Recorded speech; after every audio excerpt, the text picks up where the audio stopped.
সাইয়েদনা মূসা আলাইহিস সালাম আল্লাহরে বললেন, আল্লাহ আল্লিমনি যিকরান, আপনি আমার এমন একটা জিকির শিখাইয়া দেন, লা ইয়ালামুহা ইল্লা আনতা ওয়া আনা, যে জিকিরটার শব্দ আপনি আর আমি ছাড়া কেউ জানবে না। অদ্ভুত অদ্ভুত প্রশ্ন সব আপনি মূসা আলাইহিস সালামের মাথা থেকে পাবেন।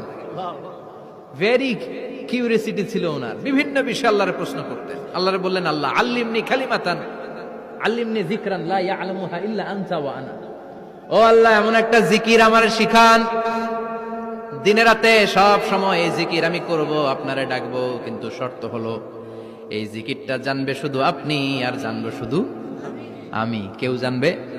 আল্লাহ বললেন, মুসা পড়ো লা ইলাহা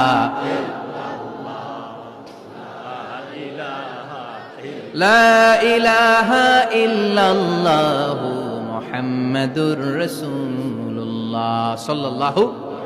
আল্লাহ বললেন, মুসা পড়ো লা ইলাহা ইল্লাল্লাহ। মুসা আলাইহিস সালাম